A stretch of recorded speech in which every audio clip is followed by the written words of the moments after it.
Hay preocupación entre la comunidad venezolana aquí en el exilio luego de las declaraciones del enviado especial de la Casa Blanca a Venezuela, Richard Grenell, sobre que el presidente de Estados Unidos, Donald Trump, no tiene interés en remover y promover cambios de régimen en el mundo y que su enfoque principal es el bienestar de los ciudadanos estadounidenses.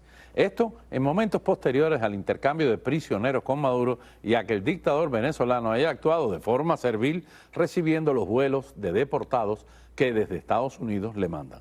Para analizar esta declaración hacemos contacto vía Zoom con el analista republicano y el joven venezolano Esteban Hernández. Bienvenido, Esteban. Muchas gracias por la invitación, Camilo. Un gusto, como siempre, acompañarte. Un placer que estés con nosotros. ¿Qué te parece esta declaración? ¿Habrá un acuerdo en ciernes entre Maduro y Donald Trump, al menos para mejorar la relación Estados Unidos-Venezuela? Mira, yo creo que esa es la gran incógnita que nosotros tenemos, porque precisamente estamos viendo, más allá incluso del tema de los rehenes, porque eso hay que entenderlo como parte de lo que es el interés de un país, ¿no? El rescatar a los ciudadanos que puede tener alrededor del mundo, y además haciéndolo de la manera en la que lo hizo, que fue muy distinta a como Joe Biden lo hizo, que fue cediendo, por ejemplo, con cuestiones como la liberación del ex Chapo, de los narcosobrinos. Pero creo que es importante ver qué otro tipo de cosas se están haciendo o dejando de hacer, ¿no? Otra de las políticas erradas, a mi juicio, que por ejemplo tuvo la administración de Joe Biden fue el levantamiento de las sanciones. Y vemos que con la administración de Donald Trump la sanción se renovó automáticamente el pasado 1 de febrero. Entonces, si bien es cierto lo que dice Grenell de que hasta los momentos no se le ha dado nada a cambio, ¿será que el tema de la negociación fue no tocar lo que ya había hecho la administración anterior? Yo creo que esa es la gran pregunta que nos estamos haciendo. Y bueno, si es así, de verdad que sería algo sumamente lamentable porque más allá del tema del cambio de régimen, yo entiendo que no es una responsabilidad de los Estados Unidos, no están ellos obligados, ¿no?, a poner soldados y recursos para la liberación de ningún país, pero el financiar o el seguir teniendo negociaciones comerciales, ¿no?, con una tiranía como la venezolana me parece que es un error garrafal. Mira, me atrevo a recordarte el periodo de gobierno anterior a Donald Trump, donde clasificó una frase: todas las opciones están sobre la mesa para conseguir la libertad de Venezuela. Todas las opciones. Por eso es que el pueblo venezolano en el exilio tenía esa esperanza con la llegada de Donald Trump, porque fue una persona capaz de decir que todas las opciones estaban en la mesa, con tal de que el pueblo fuera libre. Eso cambió, evidentemente.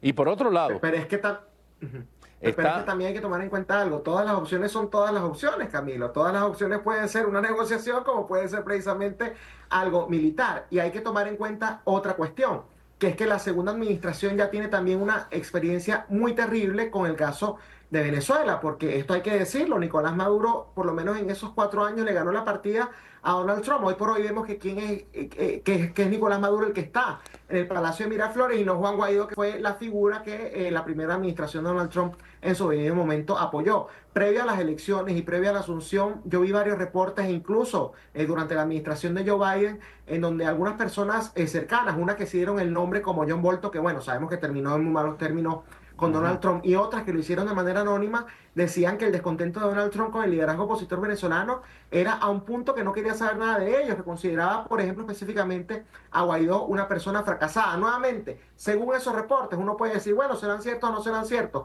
pero lo que estamos viendo es que esos reportes, con la actitud de estos momentos, en donde ni siquiera le han dado una foto, y lo dice alguien además que no cree en esa oposición venezolana, pero que ni siquiera Marco Rubio, que tanto hablaba de la causa venezolana, le ha dado una foto en persona a Edmundo González Urrutia, me parece que esos reportes como que tenían algo de veraz. o sea, que tú interpretas como legítimo un cambio de estrategia de Donald Trump, del primer mandato a este, con respecto al problema venezolano.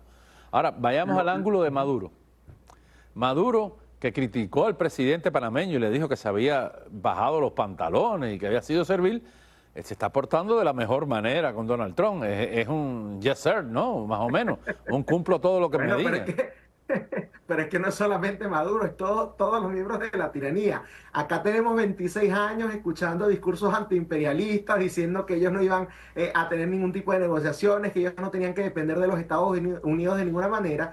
Y vimos que durante el periodo de sanciones de mayor presión, ¿no?, de presión máxima a la que se llegó justamente, que fue bajo la primera administración de Donald Trump, lo que tenían era una lloradera armada con el tema de las sanciones, diciendo que los estaban bloqueando. Entonces, por un lado te hablaban de que tenían independencia, ¿no?, de los Estados Unidos, el famoso imperio, como ellos lo denominaban, pero por otro lado te decían que no podían comerciar libremente porque, bueno, el imperio no se los permitía. Entonces, ¿dónde estaba esa independencia de la cual hablaban?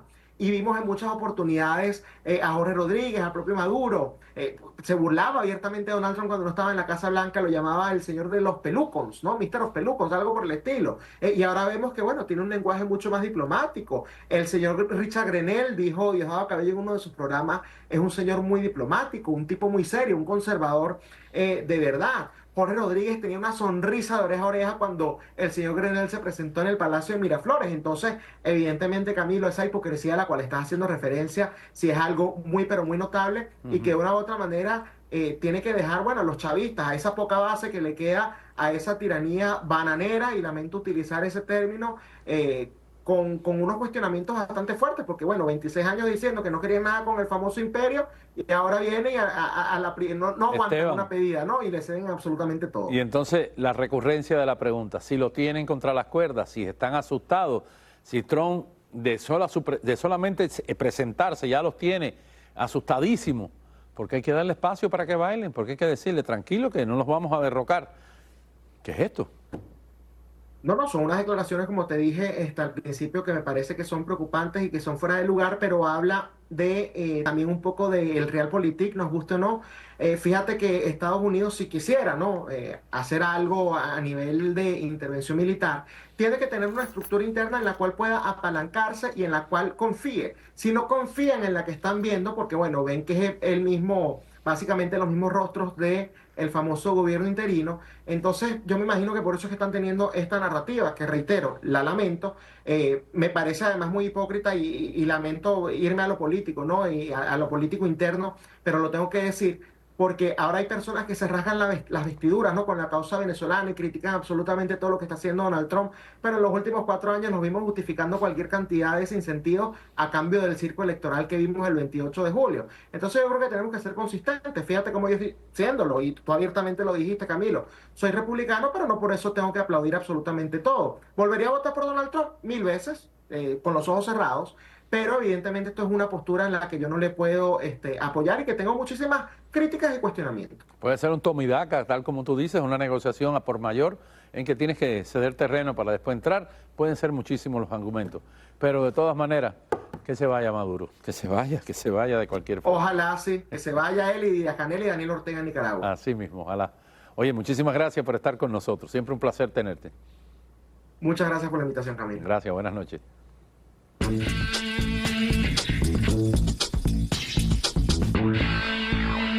Vamos al otro conflicto. El presidente ucraniano Volodymyr Zelensky ha afirmado que renunciaría al cargo como presidente si su país accede a la OTAN.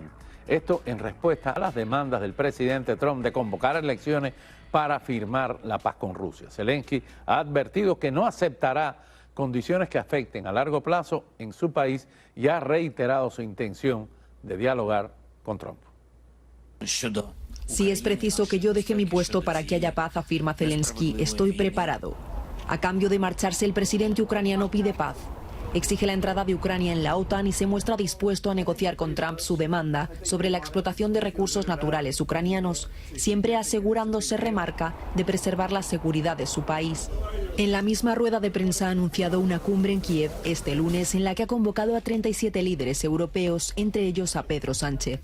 Estados Unidos y Rusia han dejado a Europa y a la propia Ucrania en un segundo plano en las negociaciones de paz, algo que el presidente ucraniano no quiere pasar por alto. El conflicto ruso-ucraniano tiene un largo recorrido. Hace más de 10 años, el entonces presidente quiso alinear a Ucrania con Moscú en vez de estrechar lazos con Europa. Los ciudadanos ucranianos se opusieron masivamente. Las autoridades mataron a más de 100 manifestantes. Para Rusia fue el detonante del conflicto. Para muchos ucranianos, esos fueron los primeros soldados de una guerra que cumple hoy 3 años. Cumple 10 días el Papa Francisco, hospitalizado en estado crítico debido a una neumonía en ambos pulmones. Pasó una buena noche y descansa, informó el Vaticano esta mañana, mientras crece la preocupación y las oraciones por el pontífice de 88 años.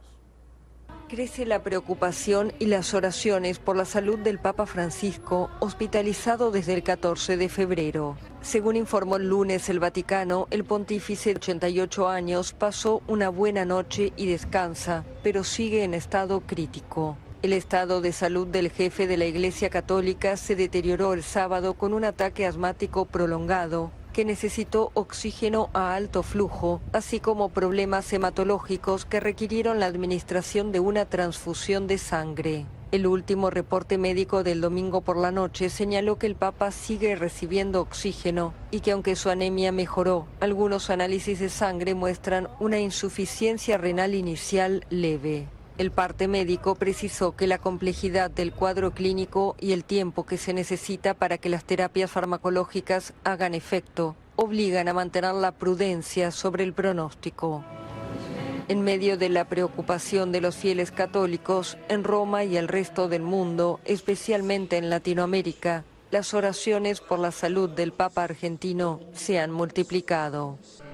El jesuita argentino fue hospitalizado en el Hospital Gemelli de Roma con una bronquitis que derivó en una neumonía bilateral, una infección del tejido pulmonar potencialmente mortal.